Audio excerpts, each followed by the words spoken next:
بسم الله الرحمن الرحيم وبه نستعين سبحانك لا علم لنا إلا ما علمتنا إنك أنت العليم الحكيم. الحمد لله رب العالمين والصلاة والسلام على سيد المرسلين وعلى آله وصحبه أجمعين ومن تبعهم بإحسان إلى يوم الدين. أعوذ بالله من الشيطان الرجيم. بسم الله الرحمن الرحيم. إنا كل شيء خلقناه بقدر.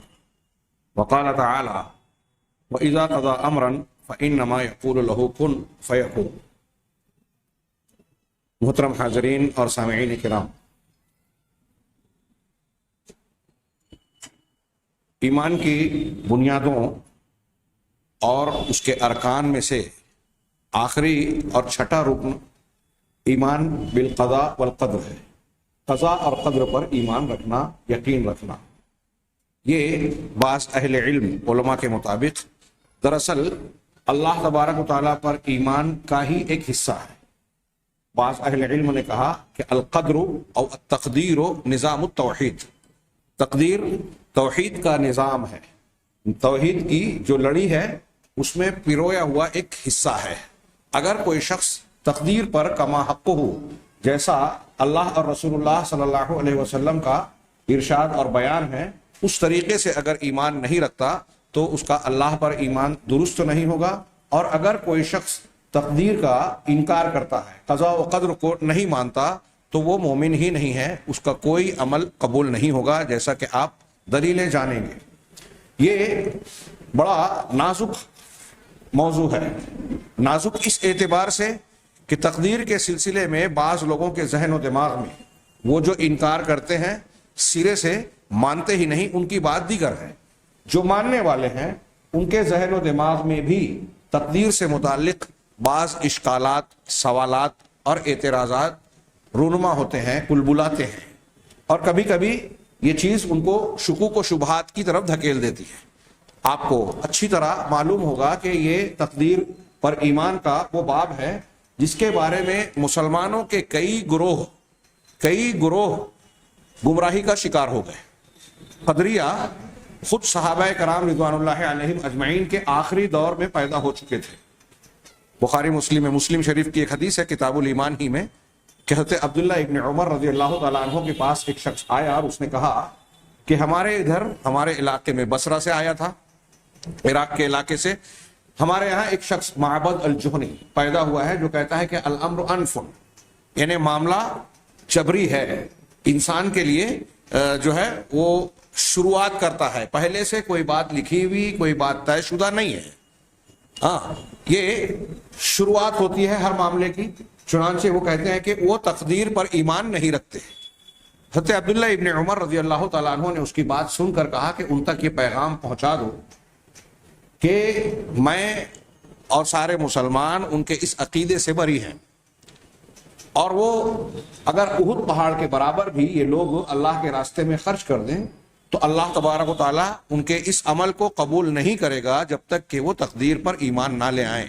اور اس کے بعد اللہ کے رسول حضرت عبداللہ ابن عمر نے رسول اللہ صلی اللہ علیہ وسلم سے نقل کی ہوئی روایت کردہ حدیث جبرائیل کو بیان کیا، جس میں اللہ کے نبی صلی اللہ علیہ وسلم نے بتایا کہ ایمان یہ ہے کہ تم اللہ پر، اس کے فرشتوں پر، اس کی کتابوں پر، اس کے رسولوں پر، آخرت کے دن پر اور بھلی بری تقدیر پر ایمان لاؤ، یقین کرو.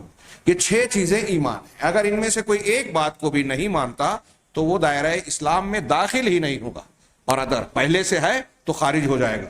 چنانچہ قضاء اور قدر سے متعلق بعض امور کا جاننا اس حیثیت سے کہ ہمارا اس پر صحیح ایمان ہو اور اس سلسلے میں گمراہی کے شکار نہ ہو. میں نے عرض کیا کہ افراط و تفریط میں مبتلا ہو کر کئی گروہ، دو نہیں کئی گروہ، کسی نے تقدیر کا سرے سے انکار کر دیا. قدریہ اور معتزلہ اور روافض تقدیر کا بالکل انکار کرتے ہیں. کوئی ایسا مانتا ہے کہ تقدیر ہی سب کچھ ہے، انسان مجبور محض ہے. دونوں نے قرآن کی اور احادیث کی ایک طرف کی، ایک سائیڈ کی، ایک پہلو کی حدیثوں کو یا دلیلوں کو لے لیا، دوسرے پہلو کی دلیلوں کو چھوڑ دیا. اہل السنہ والجماعہ یا اہل الحدیث جو صحابہ کرام کے طریقے اور منہج پر قرآن و حدیث کو جاننے ماننے کے قائل ہیں، وہ دونوں کے بیچ میں ہیں. وہ کس طرح انشاءاللہ ہم آئندہ دروس میں اسے جانیں گے. سب سے پہلے قضا اور قدر کی تعریف لغوی اعتبار سے، ڈکشنری کے اعتبار سے قضا اور قدر دو لفظ استعمال ہوتے ہیں. اس کا معنی کیا ہوتا ہے؟ تو انہوں نے بتایا کہ قضا کا معنی لغت میں متعدد معانی کے لیے آتا ہے. ان میں سے ایک معنی ہے فیصلہ کرنا، حکم، اور کسی چیز دو لوگوں کے درمیان معاملے کا تصفیہ کرنا. قضا کا ذکر احادیث نبویہ میں تکرار کے ساتھ آیا ہے، اور اس کی اصل یہ ہے کہ کوئی معاملہ قطعیت کے ساتھ انجام دینا، فیصلہ کرنا. کہا جاتا ہے قضا یقضی قضاء فہو قاضٍ. ہم جو قاضی کا لفظ استعمال کرتے ہیں وہ اسی قضا سے ہے، فیصلہ کرنے والا، جج. ہاں، لیکن اس کے متعدد معانی ہیں. کسی کام کو پختگی سے انجام دینا، پورا کرنا، ہاں، قرض کو ادا کرنا، نماز کو ادا کرنا. اب فقہا کی اصطلاح میں اگر کوئی عبادت یا نماز وقت میں پڑھی جاتی ہے تو اس کو کہتے ہیں ادا، اور اگر وقت چلا گیا تو کہتے ہیں قضا. یہ اصطلاح میں فرق ہے، ورنہ لفظ قضا خود ادا کے معنی میں آتا ہے، پورا کرنا، انجام دینا. چنانچہ یہ معنی انہیں بتایا کہ قضا یقضی کا معنی بتایا اذا حکم و فصل، ہاں، جب کسی چیز کا فیصلہ کرے اور حکم لگائے. وقضاء الشیء، کسی چیز کی قضا کرنا تو عربی میں اس کا معنی ہوتا ہے احکام ہو، مضبوطی سے کوئی کام انجام دینا. وامضاؤہ، اس کو گزار دینا، مکمل کرنا. والفراغ منہ، اس کام سے فارغ ہو جانا. فیکون بمعنی الخلق، تو اس طرح سے یہ پیدا کرنے کے معنی میں ہو سکتا ہے. اللہ تعالیٰ نے فیصلہ کیا یعنی کسی چیز کو پیدا کر دیا، وہ اس کے انجام تک پہنچایا. وہو علی وجوہ، یہ کئی شکلوں میں استعمال ہوتا ہے، جس کا سارے الفاظ کا معنی یہ ہوتا ہے کہ کسی چیز کو مکمل کر دیا اور اس کو پایہ تکمیل تک پہنچا دیا. اور ہر وہ کام جو مضبوطی سے کیا جائے، جس کو پورا کیا جائے، جس کو کما حقہ ادا کر دیا جائے، یا جس کو واجب قرار دے دیا جائے، یا جو بات معلوم ہو جائے، یا جس کو نافذ کر دیا جائے، یا جس کام کو گزار دیا جائے، یہ سارے معنی بتائے ہیں اس میں. اس کے بارے میں کہا جائے گا قضیا، یعنی یہ معاملہ ہو گیا، مکمل ہو گیا، نافذ ہو گیا، کمال کو پہنچ گیا، فیصلہ کر دیا گیا، یہ معنی ہوگا. ہاں، یہ تمام کے تمام وجوہ جتنے معنی قضا کے بتائے گئے ہیں قرآن اور حدیث میں، خاص طور سے احادیث میں مختلف معانی میں، ان تمام معانی میں استعمال کیا گیا ہے اس لفظ کو. چنانچہ یہ قضا کا معنی ہوا. تقدیر کا یا قدر کا معنی، قدر یقدر، قدر یقدر، عربی میں اس مادے کا بھی استعمال متعدد معانی میں ہوتا ہے. چنانچہ تم کہتے ہو قدرت الشیء، ہاں، تو اس کا معنی ہوتا ہے قدرن و قدرن اے احطت بمقدارہ، یعنی میں اس کے مقدار کا ٹھیک ٹھیک اندازہ لگایا، مقدار کو گھیر لیا، کسی چیز کا اندازہ لگانا. ہاں، تدبیر کرنا، قدر کا معنی تدبیر کرنا بھی ہوتا ہے، مقدار کے مطابق کوئی چیز متعین کرنا، یہ بھی معنی ہوتا ہے. قدارتاً اگر اس کا مصدر آئے تو تیار کرنا اور وقت متعین کرنا بھی معنی ہوتا ہے. ہاں، ہم اردو میں اس لفظ کا استعمال قدر و منزلت کے ساتھ کرتے ہیں، تو اس وقت قدر یقدر کا معنی تعظیم کرنا، ہاں، درجہ متعین کرنا، ہاں، کسی کی عزت کرنا کے معنی میں ہوتا ہے. اسی طرح اس کے معنی میں بھی فیصلہ کرنا اور حکم لگانا آتا ہے.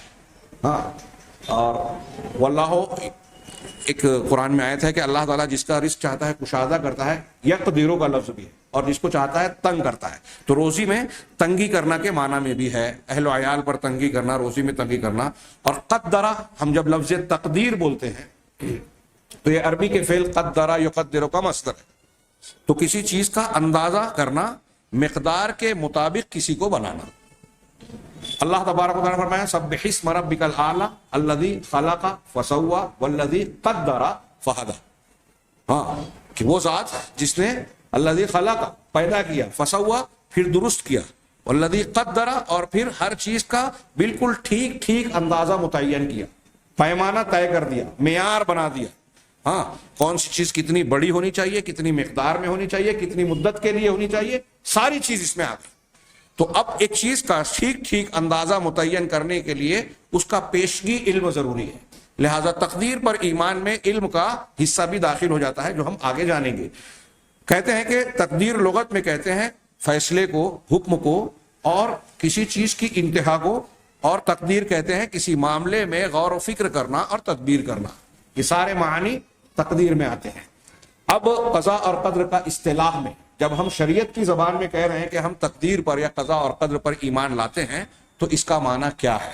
تو کہا ہوا ما سبق بہ العلم، یہ وہ چیز ہے جس میں علم پہلے سے موجود ہے، پہلے سے سبقت کیا ہوا علم ہو اور قلم جس پر جاری ہو چکا ہو، قیامت تک ہمیشہ کے لیے جو چیز ہونے والی ہے، قیامت تک واقع ہونے والے جتنے حوادث ہیں، معاملات ہیں، ان تمام واقعات اور حوادث کو قلم نے جو لکھ دیا، اور اس لکھنے سے پہلے لکھنے والے کا یا لکھنے کا حکم دینے والے کا علم اس کے ساتھ لگا ہوا ہو، علم موجود ہو، اور یہ کہ اللہ عز و جل نے ازل میں مخلوق کی یعنی انسانوں کی جن و انس کی پیدائش سے پہلے ازل میں ہی تمام مخلوقات کے زندگی اور ان سے متعلقہ تمام امور کے اندازے متعین کر دیے، ٹھہرا دیے۔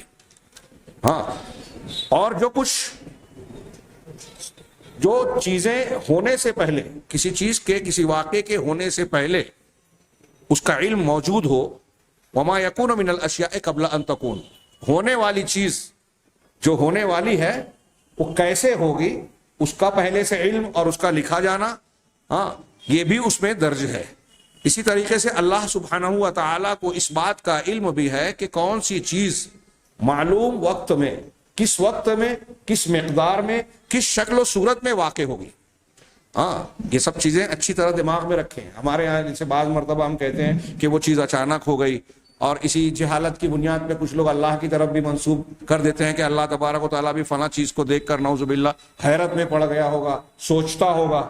اللہ کو سوچنے کی ضرورت نہیں ہے، سوچنا، حیرت میں پڑنا، افسوس اور رنج و ملال میں مبتلا ہونا ان لوگوں کی خصوصیت ہے جس کو پہلے سے چیزیں معلوم نہیں ہوتی۔ اللہ تبارک و تعالیٰ کو ہر چیز پہلے سے معلوم ہے، ہر چیز کا اندازہ متعین کیا ہوا۔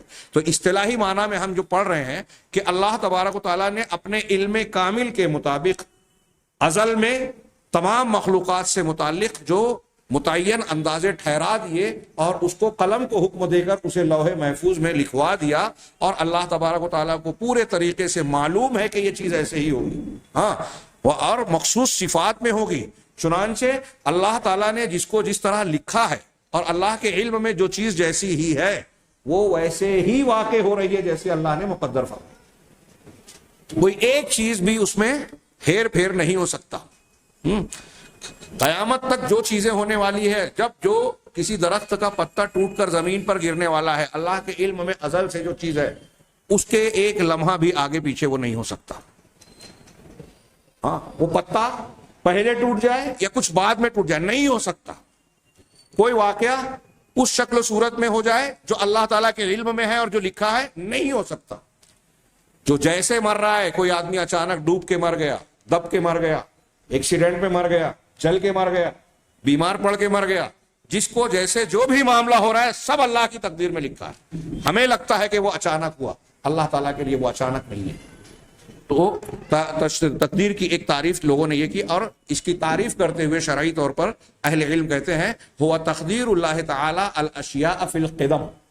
قدیم میں، قدم یا قدیم کا لفظ جب استعمال کہتے ہیں تو انسانوں کی تخلیق سے پہلے قدیم زمانہ، ہاں قدیم میں اللہ تبارک و تعالیٰ نے اشیاء کو، جو اشیاء سے متعلق جو اندازے ٹھہرا دیے، اور اللہ تبارک و تعالیٰ کا جو علم ہے کہ سارے واقعات اور معاملات یا مخلوقات واقع ہوں گی اس کے نزدیک معلوم طریقے اور وقت میں، اور مخصوص صفات اور شکل صورت میں، اور پھر ان کا جو اللہ تعالیٰ نے جانا ان کا لکھ دینا اللہ سبحانہ و تعالیٰ کی جانب سے، اور پھر اللہ تبارک و تعالیٰ کا اس کے لیے ویسی ہی مشیت اور فیصلہ کرنا، ارادہ کرنا، اللہ کی مشیت، ہاں اور اس کا اللہ تعالیٰ نے جس طرح سے مقدر کیا ہے، اندازہ ٹھہرایا ہے، اسی کے مطابق واقع ہونا، یعنی وہ پیدا کرنا، وَخَلْقُهُ لَهَا، اور پھر اس کو پیدا کرنا۔ یہ جو تعریف میں 4 چیزیں بیان کی گئی ہیں، آگے ہم تقدیر کے مراتب یا ارکان جو پڑھیں گے تو اس میں یہ 4 چیزیں تفصیل چاہیے، لہٰذا میں یہاں اس کی وضاحت میں نہیں جاتا۔ کہتے ہیں کہ بعض علماء قضاء اور قدر کے سلسلے میں تفریق کرتے ہیں کہ قضاء الگ چیز ہے، قدر الگ چیز ہے۔ کچھ کہتے ہیں کہ دونوں مترادف ہیں، اور جو اقوال ہیں وہ ان میں سے کہہ رہے ہیں کہ ان اقوال میں سے ایک قول یہ ہے کہ قضاء وہ ہے اللہ تبارک و تعالیٰ کا علم سابق، پچھلا علم، ہاں جس کا اللہ تبارک و تعالیٰ نے ازل میں فیصلہ کیا ہے۔ وہ علم جس کے مطابق اللہ تعالیٰ نے فیصلہ کیا ہے. اور یعنی ماضی کی بات ہو گئی ہے. اور قدر یا تقدیر کا معنی کیا ہوا کہ مخلوق کا اسی سابق فیصلے کے مطابق اللہ نے اپنے علم کے مطابق جو فیصلہ کر رکھا ہے, اندازہ ٹھہرا رکھا ہے, اس کا بعد میں تخلیق کے اعتبار سے, پیدائش کے اعتبار سے چیزوں کا ویسے ہی واقع ہونا. تو قضا ماضی کی بات ہو گئی اور قدر تقدیر اس قول کے مطابق جو چیز ہو رہی ہے جیسے جیسے ہوتی جا رہی ہے وہ تقدیر کہلائے گی. اور جو پہلے سے لکھا جا چکا ہے اللہ کے علم میں وہ قضا ہے. یہ اس شکل میں جب ہم قضا اور قدر میں فرق کر رہے ہیں. اور بعض علماء کا یہ قول ہے.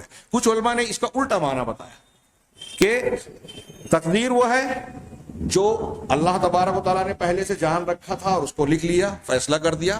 اور قضا یہ ہے کہ جیسے جیسے اس کے مطابق اللہ کے فیصلے کا نفاذ ہو رہا ہے, چیزیں پیدا ہو رہی ہیں, واقعات رونما ہو رہے ہیں. تو یہ کچھ لوگوں نے اس کے الٹ کہا. کہہ رہے ہیں کہ اس اعتبار سے اگر ہم دوسرا معنی لیں, فالقدر هو الحکم السابق والقضاء هو الخلق, اور اس دوسرے قول کی بنیاد پر قضا کا مطلب یہ ہوگا اللہ تبارک و تعالیٰ کی جانب سے جو قضا ہوتی ہے یہ قدر کے مقابلے میں زیادہ خاص معنی والی ہو جائے گی, اس لیے کہ دونوں تقدیر کے درمیان یہ فیصلہ کن ہے. چنانچہ القدر تقدیر ہے اور قضا اللہ تبارک و تعالیٰ کا قطعی فیصلہ ہے جو آگے ہو رہا ہے. اب کہہ رہے ہیں کہ صاحب کتاب شیخ نورستانی نے, جن کی کتاب ہے, وہ کہہ رہے ہیں کہ یہ دوسرا قول جو ہے وہذا القول, یہ والا قول صحت کے زیادہ قریب نظر آتا ہے. یعنی اگر ہم فرق کو مانیں, قضا اور قدر میں فرق کو مانیں, تو یہ دوسری والی بات زیادہ بہتر نظر آتی ہے. چنانچہ بعض نصوص بھی اللہ کے کتاب کی بعض نصوص اس کی تائید کرتے ہیں, جیسا کہ اللہ تبارک و تعالیٰ کا ارشاد ہے وَكَانَ أَمْرًا مَقْضِيًّا. سورہ مریم کی روایت کی آیت کا ایک ٹکڑا ہے کہ یہ تو اللہ تعالیٰ کا ایک طے شدہ معاملہ ہے, طے شدہ بات ہے. اسی طرح اللہ نے فرمایا کَانَ عَلَىٰ رَبِّكَ حَتْمًا مَقْضِيًّا, یہ تیرے پروردگار کے ذمے قطعی فیصل شدہ امر ہے, بالکل قطعی طور پر, حتمی طور پر کیا ہوا فیصلہ ہے. اور اللہ تعالیٰ نے کہا وَإِذَا قَضَىٰ أَمْرًا فَإِنَّمَا يَقُولُ لَهُ كُن فَيَكُونُ, جب اللہ تبارک و تعالیٰ کسی معاملے کا فیصلہ کر دیتا ہے کہ یہ ہونا ہے تو بس اس کو کہتا ہے کہ ہو جا, تو وہ ہو جاتی ہے. یہ کہہ رہے ہیں کہ ان آیتوں کی روشنی میں اگر ہم قضا اور قدر کے معنی میں فرق کریں تو یہ بات زیادہ قریب نظر آتی ہے جو دوسری والی بات بیان کی گئی. اس بنیاد پر کہہ رہے ہیں کہ قضا اور قدر دو ایسے معاملے ہیں جو لازم و ملزوم ہیں, ایک دوسرے سے بالکل جڑے ہوئے ہیں, ایک کو دوسرے سے الگ نہیں کیا جا سکتا. کیونکہ اگر فرق بھی مانے ہم تو ایک اگر بنیاد ہے تو دوسرا اس پر کھڑے ہونے والی عمارت ہے. اور وہ بنیاد کیا ہے؟ تقدیر, قدر. اور دوسرا بنا یعنی تعمیر, بنیاد پر کھڑی ہونے والی عمارت وہ قضا ہے. تو تقدیر اساس ہے, قضا اس کی بنا یا اس کی عمارت ہے, اس پر کھڑی ہونے والی. اور اگر مطلقاً صرف قضا کا لفظ کوئی استعمال کرے یا صرف تقدیر کا لفظ قرآن اور حدیث میں استعمال اگر ہو رہا ہے تو اس میں پھر دونوں معنی, اصطلاح کے دونوں معنی شامل ہوں گے, تب دونوں کا معنی مترادف کہلائے گا. یہ لغوی اور شرعی طور پر قضا اور قدر کے معنی کو صرف میں نے بیان کیا.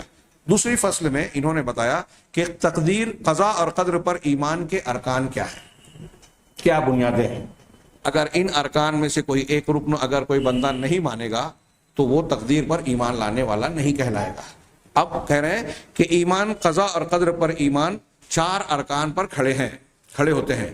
جو شخص ان تمام کا اقرار کرے گا تو اس کا تقدیر پر ایمان مکمل ہوگا, اور جو شخص ان میں سے کسی ایک کو چھوڑ دے, نہ مانے, یا ایک سے زیادہ کو نہ مانے, تو اس کا تقدیر پر ایمان مختل ہو جائے گا, خلل والا ہو جائے گا, بگڑ جائے گا. یہ کون سے ارکان ہیں؟ 4 ارکان یہ ہیں. سب سے پہلا رکن, یہاں ارکان کا ذکر کیا, پھر ایک ایک کی تفصیل بیان کی. پہلا رکن ہے الایمان بعلم اللہ تعالی الشامل المحیط. پہلی چیز تقدیر سے متعلق ایمان کی پہلی بنیاد, رکن, کہ اللہ تبارک و تعالیٰ کے علم پر ایمان رکھنا. ایسا علم جو شامل ہے, شامل یعنی گھیرنے والا, ہماگیر, ہر چیز کو گھیرنے والا. اور محیط کا بھی یہی معنی ہے, تمام چیزوں کا احاطہ کرنے والا, ماضی, حال, مستقبل, عالم ظاہر, عالم باطن, کہ کوئی بھی بال برابر, بال سے بھی چھوٹی چیز جو دوربینی خوردبینی چیزیں دنیا میں کائنات میں موجود ہیں, کوئی بھی وجود ہو ایک لمحے کے لیے بھی اللہ کے علم سے غائب نہیں ہو سکتا، باہر نہیں ہو سکتا۔ اگر کوئی چیز کسی لمحے کے لیے اللہ کے علم سے باہر ہو گئی تو یہ اللہ کے علم میں کمی ہو جائے گی، اور اللہ اس کمی سے پاک ہے، منزہ ہے۔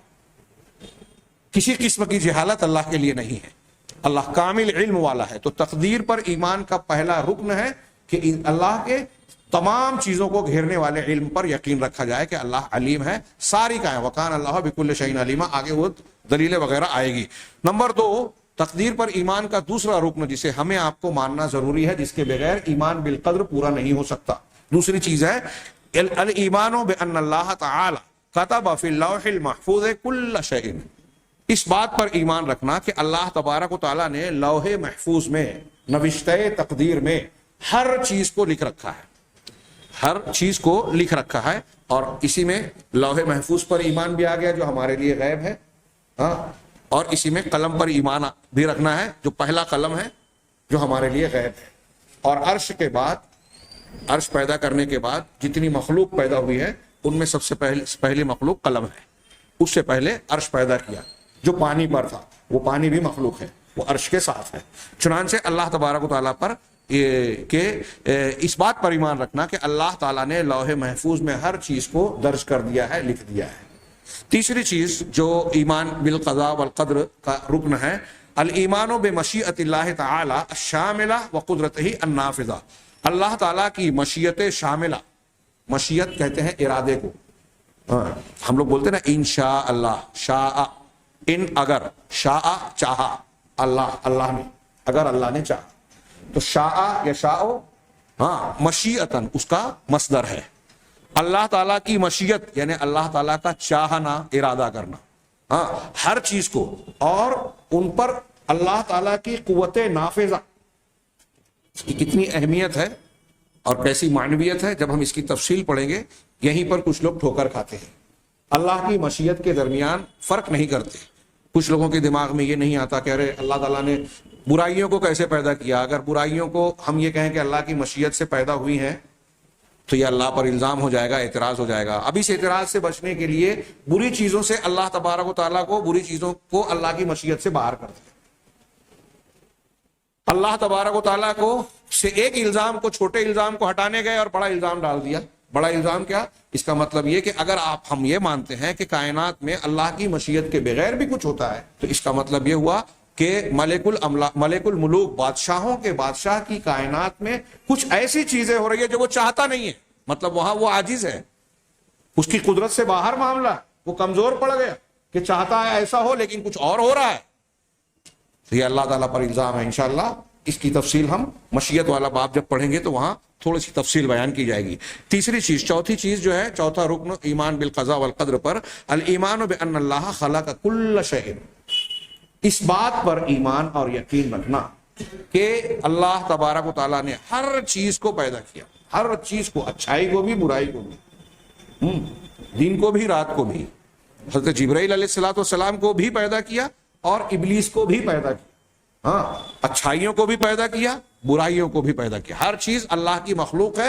ہمارے اعمال، ہم جب خود مخلوق ہے تو ہمارے اعمال بھی مخلوق ہے، تو ہمارے اعمال بھی اللہ کے مخلوق ہے۔ کچھ لوگ یہ نہیں مانتے، وہی جو میں نے بتایا کہ بعض عقلی بنیادوں پر، خود ساختہ اصولوں کی بنیاد پر، کچھ اشکال اور اعتراض پیدا ہونے کی بنیاد پر انہوں نے افعال عباد کو، بندوں کے افعال کو بندوں کی مخلوق کہا، یعنی ہمارے عمل ہم خود پیدا کرتے ہیں تو ہم اپنے عمل کے خالق ہو گئے۔ یہ اللہ کی ربوبیت میں شرک ہے، کچھ لوگ اس شرک میں مبتلا ہیں، مسلمان کہلانے والے۔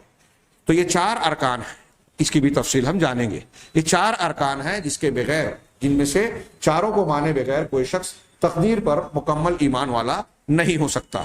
اب ان 4 اصولوں پر، ارکان سے متعلق کچھ دلائل قرآن و حدیث کے ہم جانیں گے۔ میں سمجھتا ہوں آج کے درس میں 1 یا 2 باتیں صرف ہم پڑھ پائیں گے۔ پہلا رکن جو ہے، اللہ تبارک و تعالیٰ کے شامل، کامل اور تمام چیزوں کو گھیرنے والے علم پر یقین اور ایمان رکھنا۔ کہہ رہے ہیں اللہ تعالیٰ کی کتاب اور رسول اللہ صلی اللہ علیہ وسلم کی سنت میں اس اصل عظیم بنیاد کو بیان کرنے کے لیے کثرت سے دلیلیں اور نصوص وارد ہیں۔ علامہ شنقیطی اور بعض علماء کہتے ہیں کہ آپ قرآن مجید کا کوئی ایک صفحہ بھی ایسا شاید نہیں پائیں گے، ایک صفحہ بھی جس میں کسی نہ کسی شکل میں اللہ تعالیٰ کے علم کا ذکر نہیں، اللہ کے نام کے ساتھ، صفات کے ساتھ، کام کے ساتھ، نتیجے کے ساتھ۔ ہاں، اللہ علیم ہے، تمہارے سینوں کے بھیدوں کو جانتا ہے، اللہ سے کوئی چیز چھپی ہوئی نہیں ہے، وہ عالم الغیب و شہادہ ہے، ہر چیز کو اللہ تبارک و تعالیٰ ہر چیز سے باخبر ہے، اللہ لطیف ہے، باریک بھی ہے۔ تو علامہ شنقیطی کہتے ہیں کہ یہ علم والی جو صفت ہے اللہ کی، اس کو آپ شاید قرآن کا کوئی ایک صفحہ بھی نہیں پائیں گے کہ کسی نہ کسی شکل میں اس کا ذکر نہیں ہے۔ اور انہوں نے کہا کہ اللہ تبارک و تعالیٰ کا، مالک کا، خالق کا، معبود کا علیم خبیر ہونا بہت ضروری ہے۔ ایسا کیسے ہو سکتا ہے کہ کائنات اس کی ہے اور وہ اس کائنات کی بہت ساری چیزوں سے بے خبر ہو؟ دنیا کے بادشاہوں کی بادشاہت انتہائی ناقص ہوتی ہے کہ وہ اپنے سلطنت کے مخصوص لوگوں کو بھی نہیں جانتے، عوام تو دور کی بات ہے، سب کے نام ان کو یاد نہیں رہتے۔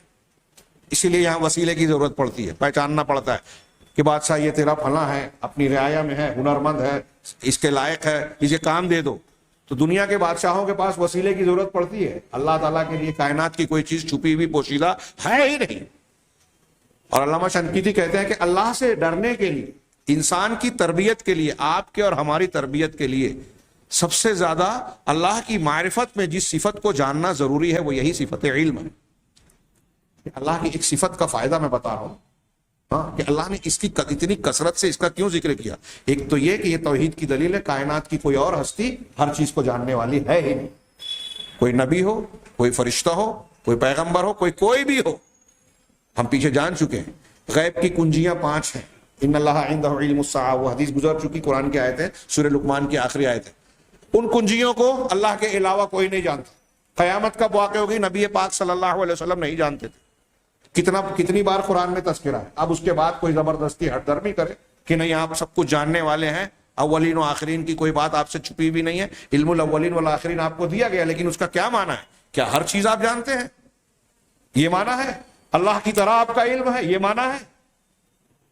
اگر کوئی ایسا مانتا ہے کہ کائنات کے کسی بھی وجود کا، چاہے وہ جناب محمد رسول اللہ صلی اللہ علیہ وسلم کے بارے میں یہ عقیدہ رکھے کہ اللہ کے نبی ویسا علم رکھتے تھے جیسے اللہ تعالیٰ رکھتا ہے، عالم الغیب و شہادہ اگر انہیں بھی مانتا ہے، دور اور نزدیک کی ساری باتوں کو ایسے ہی جاننے والا مانتا ہے جیسے اللہ جانتا ہے، تو اچھی طریقے سے اپنے دل و دماغ میں یہ بات گھسا لے کہ یہ شرک اکبر ہے، چھوٹا شرک نہیں، بڑا شرک ہے۔ اگر اس پر مر گیا تو کبھی جہنم سے نہیں نکلے۔ یہ میں نہیں کہہ رہا ہوں، کوئی انسان کے کہنے کی بات بھی نہیں ہے، یہ اللہ رب العالمین کا فرمان ہے، اس کے فرامین سے ثابت شدہ حقیقت ہے کہ اگر کوئی علم میں اللہ کی طرح کسی کو کسی بھی چیز میں اللہ کی طرح مانے گا تو وہ اللہ تعالیٰ کے ساتھ اس کو شریک ٹھہرا رہا ہے۔ تو میں یہ کہہ رہا تھا کہ اگر بچوں کی تربیت کرنی ہے، ہماری اپنی تربیت کرنی ہے، تو اس کے لیے سب سے بڑی ایک چیز یہ ہے کہ ہم اس بات کو اپنے دل و دماغ میں، رگ و ریشے میں رچا بسا لے میں کہ اللہ تعالیٰ علیم ہے، اس سے کوئی چیز چھپی نہیں ہے۔ ہم کتنی بھی چالاکی بتائیں، ہاں چالیں چلیں، کاغذات میں ہیر پھیر کر دیں، دھوکہ دہی کریں، کتاب الحیل کی کہ فتوے استعمال کر لیں کہ ایسا کر لیں گے تو یہ حلال حرام ہو جائے گا، وہ حرام حلال ہو جائے گا، مولوی صاحب سے فتویٰ لے آئیں کہ دیکھو بھائیوں کے مقابلے میں میں نے اتنی محنت کی ہے، اور مفتی صاحب جو ہے صورت مسئولہ کو دیکھتے ہوئے آپ کے حق میں زائد کا فیصلہ کر دیں کہ نہیں ٹھیک ہے آپ کو زیادہ ملنا چاہیے، آپ اس پر مطمئن ہو جائیں۔ لیکن آپ دنیا کے لوگوں کو، قاضیوں کو، ججوں کو دھوکہ دے سکتے ہیں، چالیں چل سکتے ہیں، آپ کا وکیل چرب زبانی سے آپ کے حق میں فیصلہ کروا سکتا ہے، لیکن یہ کبھی نہیں بھولنا چاہیے کہ اللہ تعالیٰ سے کوئی چیز چھپ نہیں سکتی، کوئی دھوکہ نہیں دے سکتا۔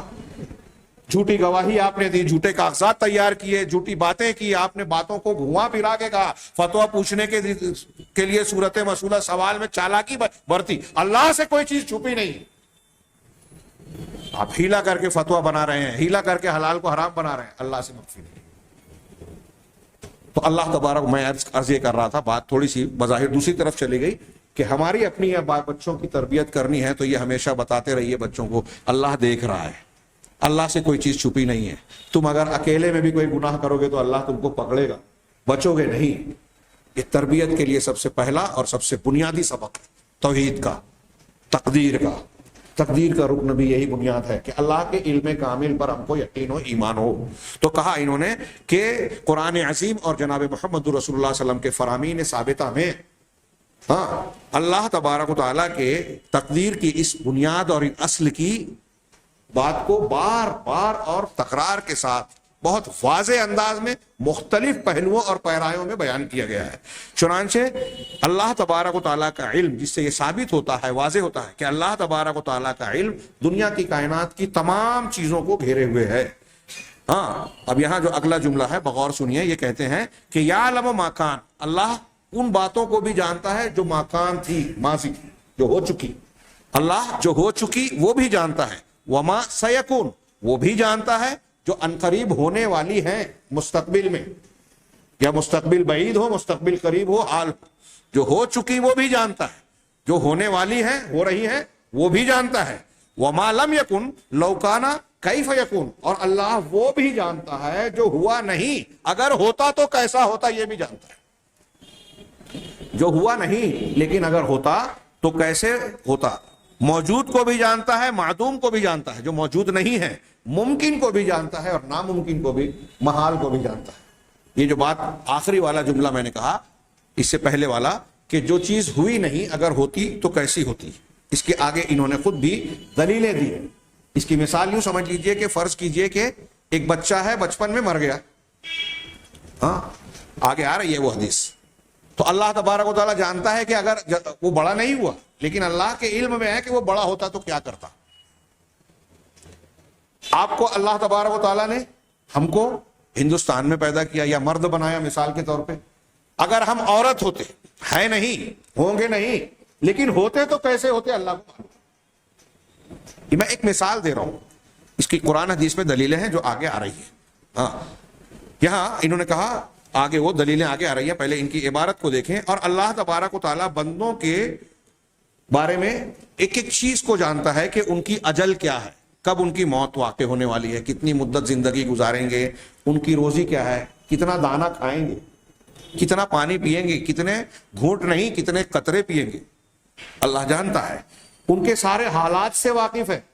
کب آپ کے گھر میں میت ہوگی، کب آپ کامیاب ہوں گے، کب ناکام ہوں گے، آپ کے کاروبار کی کیسی کیفیت ہوگی، کب حادثے کا شکار ہوں گے، کون سا رشتہ دار آپ کے ساتھ کون سا معاملہ کرے گا، آپ ان کے ساتھ کیا کریں گے. سارے حالات، یہ میں نے چند مثالیں دی جن کا تذکرہ نہیں کیا، جو ہمارے علم میں نہیں ہوتے، وہ ساری باتیں اور سارے حرکات و سکنات. آپ کون سی حرکت کریں گے، بیداری میں، سونے کی حالت میں، مذاق میں، سنجیدگی میں، عبادات کے سلسلے میں، معاملات کے سلسلے میں، حلال و حرام کے سلسلے میں، جماعت کے معاملے میں، مسجد کے سلسلے میں، امانتوں کے سلسلے میں، آپ کی حرکات و سکنات کیا ہوگی. آپ شقی ہوں گے یا سعید، نیک بخت ہوں گے یا بدبخت، آپ کی شقاوت اور سعادت. اور پھر ان میں سے، ان لوگوں میں سے کون جنتی ہے، کون جہنمی ہے، اہل الجنہ اور اہل نار کون ہے. اللہ تبارک و تعالیٰ ساری باتوں کو جانتا ہے. اور یہ اللہ تبارک و تعالیٰ عالم ہے ہر چیز کے بارے میں ان کے پیدا کرنے سے پہلے ہی. اور اللہ ہی ہے جو آسمان اور زمین کو پیدا کرنے والا ہے، اور ان کو پیدا کرنے سے پہلے ان کی ساری باتوں کو جانتا ہے. اللہ کا علم اس طرح، انہوں نے جو باتیں بیان کی اصل میں اللہ تبارک و تعالیٰ کے علم کے گھیراؤ کو بیان کر رہے ہیں کہ کائنات کی ماضی حال مستقبل کی، دنیا کی کوئی زبان، کوئی فن، کوئی چیز، کوئی عضو، کوئی درخت کا کوئی پتا، پتے کے اندر کا کوئی ریشہ، سبز مایا ہو کہ فلاں ہو کہ ڈھیما ہو. سائنسی زبان میں کوئی ایسی چیز ہو جو دوربین سے خوردبین سے نظر آتی ہو، جو ننگی آنکھ سے نظر، ایسی کوئی بھی چیز ہو، اللہ تعالیٰ کے لیے کوئی بھی چیز مخفی، پوشیدہ، اوجھل نہیں ہے. اللہ تبارک و تعالیٰ کا ارشاد ہے، هو اللہ الذی لا الہ الا هو، وہ اللہ ہی ہے جس کے سوا کوئی معبود برحق ہے ہی نہیں، عبادت کے لائق حقیقت میں کوئی اور ہے ہی نہیں. کیوں؟ عالم الغیب والشہادہ، عالم الغیب والشہادہ. یہ گویا اللہ کی صفت بھی ہے کہ وہ اللہ کون ہے، اور دلیل بھی ہے کہ کیوں اللہ کے سوا کوئی معبود برحق نہیں ہے، کیونکہ اللہ ہی ہے جو غیب اور شہادہ، چھپے اور کھلے، سب کی بات کو پوری طریقے سے جاننے والا ہے. پورے طریقے سے اس کا علم سب چیز کو گھیرے ہوئے، کوئی اور ہے ہی نہیں، لہذا کوئی اور عبادت کے لائق ہی نہیں. اگر کوئی اور ہوتا تو وہ بھی عبادت کے لائق ہو جاتا، لیکن ہے ہی نہیں اور ہو بھی نہیں سکتا. اسی طرح اللہ تعالیٰ کا ارشاد ہے، لِتَعْلَمُوا أَنَّ اللَّهَ عَلَى كُلِّ شَيْءٍ قَدِيرٌ وَأَنَّ اللَّهَ قَدْ أَحَاطَ بِكُلِّ شَيْءٍ عِلْمًا. اس آیت کو اس سے پہلے بھی گزری ہے، سورہ طلاق کی آخری آیت۔ اللہ تعالیٰ نے آسمانوں اور زمین کو، آسمانوں کو سات آسمانوں کو پیدا کیا اور انہی کے مثل زمینوں کو بھی پیدا کیا۔ کیوں یہ پیدا کیا؟ اس کی ایک علت اور وجہ بتا، لتعلموا، تاکہ تم جان جاؤ، تمہارے علم میں بات آ جائے۔ کیا آ جائے؟ کہ ان اللہ علی کل شیء قدیر، کہ اللہ تعالیٰ ہر چیز پر قدیر ہے، قدرت رکھنے والا ہے۔ کوئی چیز اللہ کی قدرت سے باہر نہیں۔ آسمان زمین کو پیدا کر دیا، اس کو ہمارا اور تمہارا مار کے پھر سے زندہ کرنا، اور کوئی چیز کیسے اس کی قدرت سے باہر ہو سکتی ہے؟ تاکہ تم یہ جان جاؤ، اللہ کی معرفت حاصل ہو، اس کی صفات اور خوبیاں جانو۔ آسمان اور زمین کی تخلیق کا ایک مقصد یہ بیان کیا، اور ایک مقصد وما خلقت الجن والانس الا لیعبدون، کہ میری ہی عبادت کرو، اس لیے میں نے جن و انس کو پیدا کیا۔ دونوں جڑے ہوئے ہیں۔ ہاں، اور یہ بھی جان جاؤ وان اللہ قد احاط بكل شیء علما، اور یہ جان جاؤ کہ اللہ نے ہر چیز کو گھیر رکھا ہے علم کے اعتبار سے۔ ہر چیز کو کیسے گھیر رکھا ہے؟ علم کے اعتبار سے۔ یہ جو آیت میں نے پڑھی ابھی، اس سے ان آیتوں کی بھی تفسیر صحابہ، تابعین، طب تابعین، سارے اہل سنت والجماعت اور خود رسول اللہ صلی اللہ علیہ وسلم کرتے ہیں، جن میں یہ کہا گیا کہ اللہ صبر کرنے والوں کے ساتھ ہے، یا اللہ تمام لوگوں کے ساتھ ہے۔ تو اللہ تمام لوگوں کے ساتھ ہے، ہمارے یہاں صوفیہ، گمراہ لوگ، ہندوانہ عقیدوں سے متاثرین لوگ یہ کہتے ہیں کہ اللہ ہمارے اور آپ کے ہر ایک کے ساتھ ہے، اور کسی کسی کے اندر بھی آ جاتا ہے، حلول کر جاتا ہے، بندہ اور اللہ، خالق اور مخلوق متحد ہو جاتے ہیں۔ یہ انتہائی گھناؤنی قسم کا شرک ہے، کفر ہے، اور قرآن اور حدیث کی ان دلیلوں کا صاف صریح انکار ہے۔ کوئی کتنے بڑے بھی بزرگ سلسلہ طریقت وہ تصوف کو مانتے ہوئے ایسا عقیدہ اگر رکھتا ہے تو وہ کتنا بڑا بھی نام والا ہو، کیسا بھی ہو، قرآن حدیث کا انکار کرنے والا ہے۔ اللہ کے نبی صلی اللہ علیہ وسلم کے بتائے ہوئے عقیدے، صحابہ کے طریقے اور منہج پر وہ نہیں ہیں۔ ہاں، اللہ ہر جگہ ہے علم کے ساتھ، احاط کل بکل شیء علما، ہر چیز کو دیکھ رہا ہے، ہر چیز اس کی قدرت میں ہے، ہر چیز کو گھیرے ہوئے ہے، قدرت سے، علم سے، احاطے سے۔ صبر کرنے والوں کے ساتھ ہے تو دیکھنے کے ساتھ ساتھ صبر کرنے والوں کے ساتھ اس کی مدد بھی ہے۔ ظاہر سی بات ہے، جو صبر کرنے والا نہیں ہے، جو صبر کرنے والا ہے، دونوں میں فرق ہے۔ ان کے ساتھ ہے، ان کے ساتھ نہیں۔ کیا مطلب؟ ان کے ساتھ اللہ کی مدد ہے، ان کے ساتھ اللہ کی مدد نہیں ہے۔ ہاں، اللہ کا علم اس کے ساتھ بھی ہے۔ ہاں، اللہ کے رسول نے کہا لا تحزن ان اللہ معنا، ڈرو نہیں، اللہ ہمارے ساتھ ہے۔ حضرت ابوبکر صدیق سے غار میں کہا تھا ہجرت کے موقع پہ، تو اللہ ہمارے ساتھ ہے کہ کیا مطلب؟ اس کی مدد، اس کی تائید، اس کی نصرت ہمارے ساتھ ہے۔ ورنہ اللہ تو ان ڈھونڈنے والوں کے ساتھ بھی تھا علم کے اعتبار سے، جو اللہ کے رسول صلی اللہ علیہ وسلم کو ڈھونڈنے آئے تھے انعام کے لالچ میں۔ تو علم اور قدرت کے اعتبار سے ان کے ساتھ بھی ہے، لیکن علم کے ساتھ ساتھ مومنین کے ساتھ اللہ اپنے قریب مقرب بندوں کے ساتھ مدد بھی اور تائید بھی رکھتا ہے۔ تو یہ خصوصی معیت ہو گئی، ساتھ ہو گیا۔ ہاں، یہ عمومی معیت اور ساتھ ہو گیا۔ یہ جو تشریح کر رہے ہیں، معنی بتا رہے ہیں، یہ قرآن حدیث کی روشنی میں ہی معنی بتایا گیا ہے۔ کوئی عقل سے یا صرف قیاس اور دماغ سے نکالی ہوئی بات نہیں ہے قرآن حدیث سے۔ اللہ تعالیٰ نے موسیٰ علیہ السلام اور ہارون علیہ السلام کو فرعون کے پاس بھیجتے ہوئے کہا تھا کہ تم وہاں جاؤ، اننی معکما اسمع و ارا، کہ میں تم دونوں کے ساتھ ہوں۔ سورہ طٰہٰ کی آیت ہے، میں تم دونوں کے ساتھ ہوں۔ کیسے ساتھ ہوں؟ خود قرآن نے بتایا، اسمع، سن رہا ہوں، و ارا، اور دیکھ رہا ہوں۔ تو تمہاری معیت، تمہارے ساتھ میرا ہونا، میری معیت کا معنی کیا ہے؟ کہ ساتھ تمہاری ایک ایک بات کو سن رہا ہوں، ایک ایک چیز کو دیکھ رہا ہوں، ایک ایک بات کو اپنے علم میں رکھتا ہوں۔ یہ اللہ کی معیت کا معنی خود قرآن نے بتایا ہے۔ اب کوئی اس سے ہٹ کر دوسرا معنی متعین کرتا ہے تو وہ قرآن کی مخالفت کر رہا ہے۔ اسی طرح اللہ تبارک و تعالیٰ نے فرمایا وقال الذین کفروا لا تأتینا الساعۃ، کافروں نے یہ کہا کہ قیامت ہمارے پاس نہیں آئے گی، قیامت نہیں آئے گی۔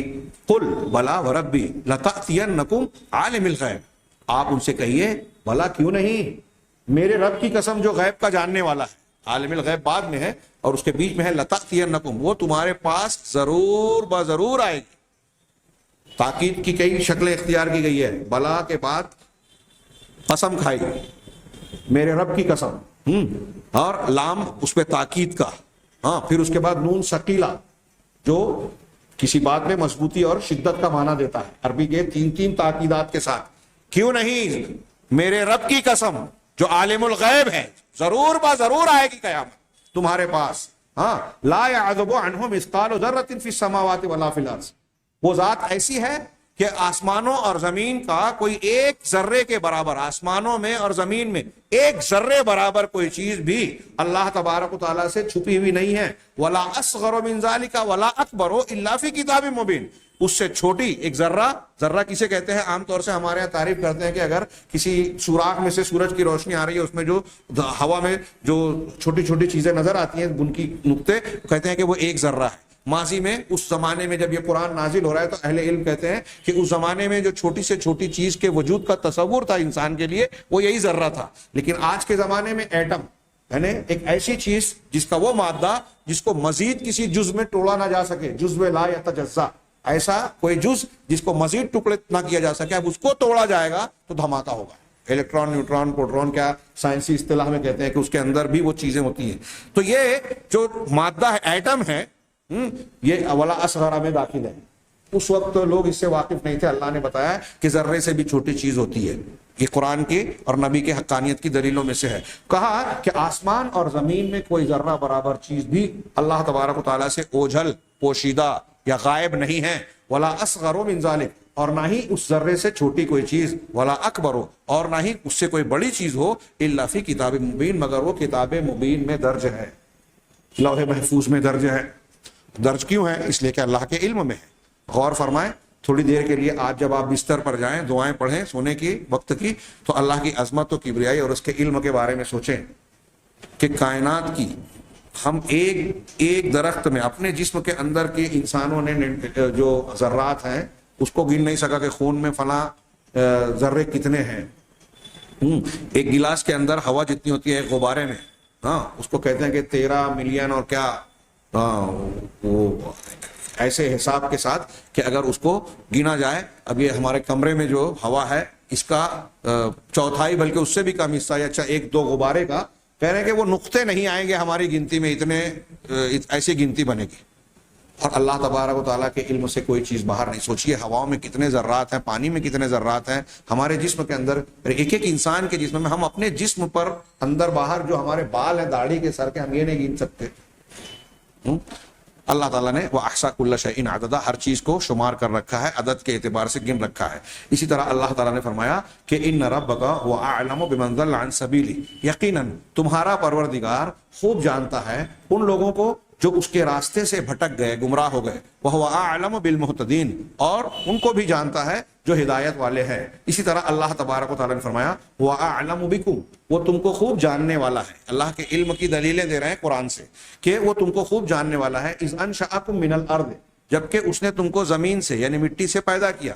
وَإِذْ أَنْتُمْ أَجِنَّةٌ فِي بُطُونِ أُمَّهَاتِكُمْ، اور جب تم اپنے ماؤں کے پیٹ میں، اجنہ جنین کی جمع، جو وہ بچہ جو پیٹ میں ہوتا ہے، جب تم اپنی ماؤں کے شکم میں، بطون یعنی پیٹ، بطن کی جمع، ماؤں کے پیٹ اور شکم میں تم جنین کی شکل میں تھے، اس وقت بھی تم کو اللہ جانتا تھا. فَلَا تُزَكُّوا أَنفُسَكُمْ، لہذا تم اپنی صفائی پیش مت کرو، اپنے آپ کو پاک صاف نہ بتاؤ، اللہ تم کو خوب جانتا ہے کون کیسا ہے، کیا ہے.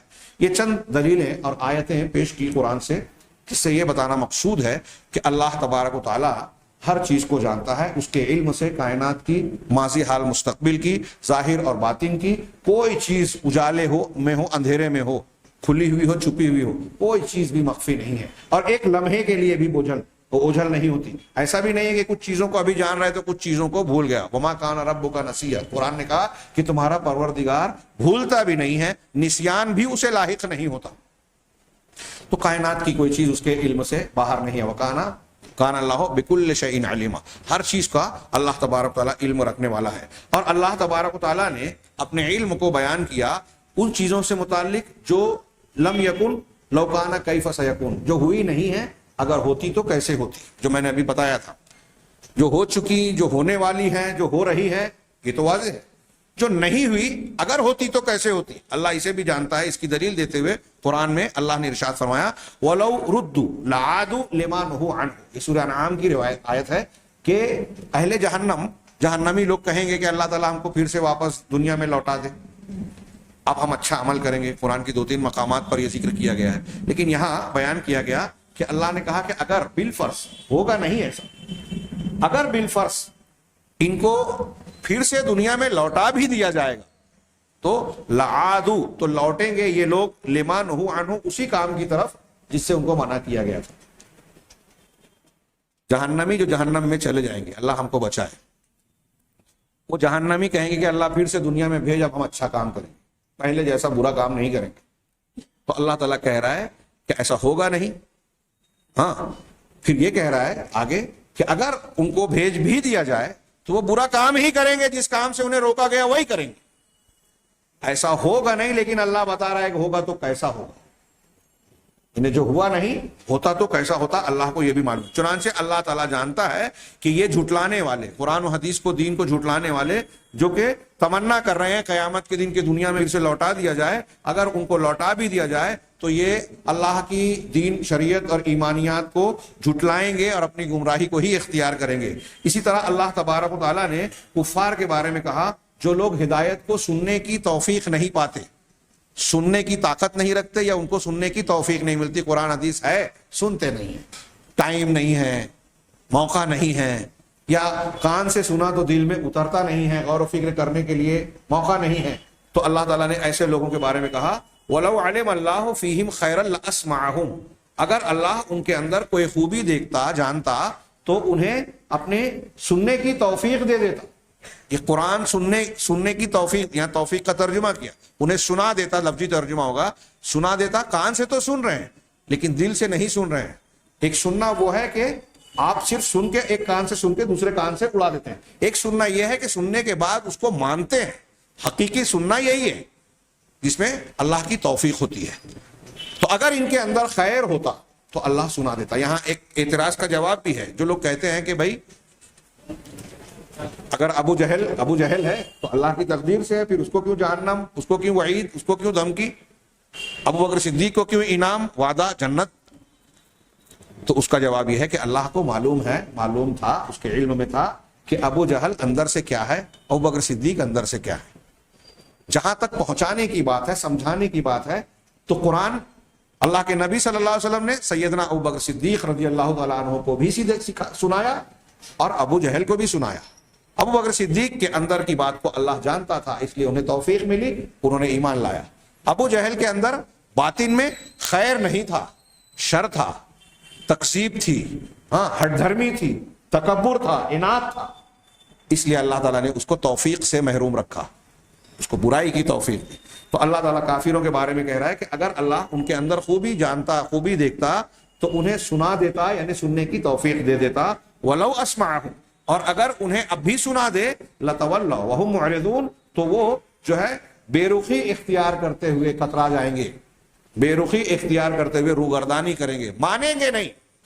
آج اپنے سماج میں آپ دیکھ لیجئے کتنے لوگ آپ کو دکھیں گے, ہاں, اگر ہمارے مسلک وغیرہ کا اختلاف ہٹ کے دیکھیں تو یہ دیکھیں کہ غیر مسلمین ہیں, آپ ان کو قرآن سنائیے, کوئی بات توحید کی دلیل کے طور سے سمجھائیے. ایسے آپ کے اتفاق پڑے ہوں گے کتنے کہ سامنے والا مانتا ہے کہ ہاں جو آپ کہہ رہے ہیں وہ بالکل صحیح ہے, سمجھ میں آ رہی ہے بات, توحید کی بات سمجھ میں آتی, رسالت کی, قرآن کی بات سمجھ میں آ رہی ہے, لیکن ماننے کو تیار نہیں ہے انسان. ایسے کتنے لوگ ہیں جو کہتے ہیں کہ ہاں یہ بالکل صحیح ہے. علماء کہتے ہیں کہ واقعی یہ عمل جو آپ لوگ بتا رہے ہیں, کر رہے ہیں, سنت ہے. نماز میں رفع الیدین کرنا سنت ہے. ہم نے کتنے علماء سے سنا. ایک مجلس کی 3 طلاق قرآن حدیث کی روشنی میں واقعی ایک ہی پڑتی ہے. یہ قرآن حدیث سے بھی ثابت ہے اور عقل بھی کہتی ہے, فطرت کا بھی تقاضا ہے کہ اللہ تعالیٰ کا دین اتنا کمزور نہ ہو کہ ایک آدمی غصے میں آیا, 3 گولی مارا اور معاملہ ختم, اور اب حلال حرام چیز کی نوبت آ جائے. 3 موقع دیا اللہ نے, تو 3 موقع اگر اکٹھا ہی ختم ہو جائے تو پھر اس کا فائدہ کیا 3 کا. ایک وقت میں آپ کی بندوق میں جب اللہ نے ایک ہی گولی دی ہے تو آپ کتنا بھی ٹریگر دبائیں چلے گی. تو سب مانتے ہیں, لیکن کہتے ہیں اگر ہم فتویٰ دیں گے, کہیں گے تو ہم پھنس جائیں گے. یعنی اللہ سے زیادہ لوگوں کا ڈر ہے, آخرت کے فائدے سے زیادہ دنیا کے مفادات کا خیال ہے. ہاں, غور کریں یہ بات, یہ ہمارے درمیان میں پائی جاتی ہے باتیں. تو سن کر بھی منہ موڑنے کی ایک شکل یہ ہے جو مسلمانوں میں پائی جا رہی ہے. جو جھٹلانے والے ہیں, کافر مشرک ہیں, ان کی بات تو چھوڑیے. ہمارے یہاں یہ لوگ ہیں ایسے بہت سارے جو مختلف عناوین کی بنیاد پر قرآن حدیث ماننے کے لیے تیار ہی نہیں, دعویٰ کریں گے اللہ اور رسول کی مانتے ہیں, ہم پکے سچے مسلمان ہیں. یہ آج ہم دیکھ رہے ہیں قبر پرستی, جس کو ہم یہاں اللہ کے گھر میں بیٹھ کر شرک کہہ رہے ہیں, لیکن اگر وہ ہماری اس بات کو سنے تو ہمیں گالی دیں گے اور کہیں گے کہ وہ دین ہے. وہ دین ہے. اب آپ اس کے جو جس چیز کو شرک کو وہ اختیار کر کے دین سمجھ رہے ہیں, آپ ان کے شرک کو شرک بتانے کے لیے قرآن سنائیں, حدیث سنائیں, سننے کے لیے تیار نہیں ہوں گے, سنیں گے تو ماننے کے لیے تیار نہیں, توفیق سے محروم ہیں. لَتَوَلَّوْا وَهُمْ مُعْرِضُونَ, بے رخی کرتے ہوئے پیٹ پھیر دیں گے. ہاں, اللہ تعالیٰ آگے یہ کہتے ہیں وَمِنْ عِلْمِهِ تَعَالَى بِمَا هُوَ كَائِنٌ, اور اللہ تعالیٰ آئندہ ہونے والی چیزوں سے متعلق اللہ تعالیٰ کا پیشگی علم, یا جو چیز نہیں ہوئی اگر ہوتی تو کیسی ہوتی, اس بارے میں اللہ تعالیٰ کے علم کے اس بات کی دلیل میں سے ایک دلیل وہ ہے, وہ بچے جو بچپن میں انتقال کر گئے, بچے جو انتقال کر جائے, وہ آئندہ اگر بڑے ہوتے تو کیا عمل کرنے والے ہوتے, اللہ تبارک و تعالیٰ اسے بخوبی جانتا ہے. چنانچہ صحیحین میں بخاری مسلم کی حدیث میں ہے کہ حضرت ابن عباس رضی اللہ تعالیٰ عنہما فرماتے ہیں کہ وہ کہتے ہیں کہ نبی صلی اللہ علیہ وسلم سے سوال کیا گیا, سئل النبی صلی اللہ علیہ وسلم عن اولاد المشرکین, اللہ کے نبی صلی اللہ علیہ وسلم سے مشرکین کی اولاد کے بارے میں سوال کیا گیا کہ جو مشرک اور کافر ہیں ان کے بچے اب ابھی بالغ نہیں ہوئے, بڑے نہیں ہوئے, شریعت کے مکلف نہیں ہوئے, ان کو سوجھ بوجھ نہیں آئی, تو ان کا انجام کیا ہوگا, جنت میں جائیں گے کہ جہنم میں؟ ہاں, یہ سوال کیا گیا. تو اللہ کے نبی صلی اللہ علیہ وسلم نے جواب دیا اللہ اعلم بما كانوا عاملین, کہ اللہ خوب جانتا ہے جو وہ کرنے والے تھے, اللہ کو معلوم ہے کہ وہ کون سا عمل کرتے اگر بڑے ہوتے.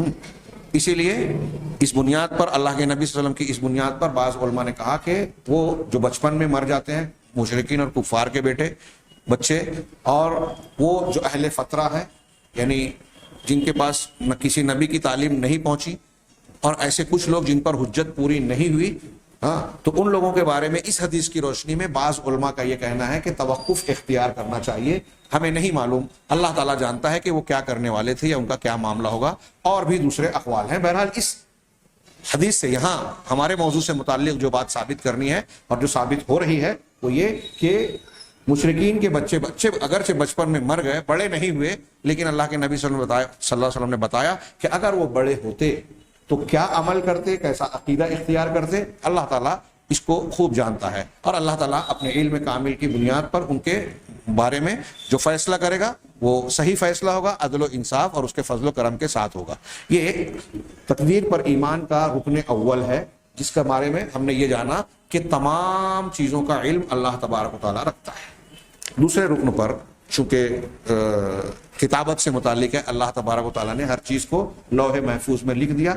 تھوڑی تفصیل ہو جائے گی, میرا خیال ہے کہ وقت زیادہ ہو جائے گا, اس لیے اگلے درس کے لیے ہم اس کو چھوڑتے ہیں. اللہ تبارک و تعالیٰ سے دعا ہے کہ وہ ہمیں صحیح ایمان اور علم کی توفیق عطا فرمائے اور اسے اختیار کر کے صحیح عمل کی توفیق دے, اور ان کے ذریعے سے دنیا اور آخرت میں کامیابیوں سے نوازے. وآخر دعوانا ان الحمد للہ رب العالمین.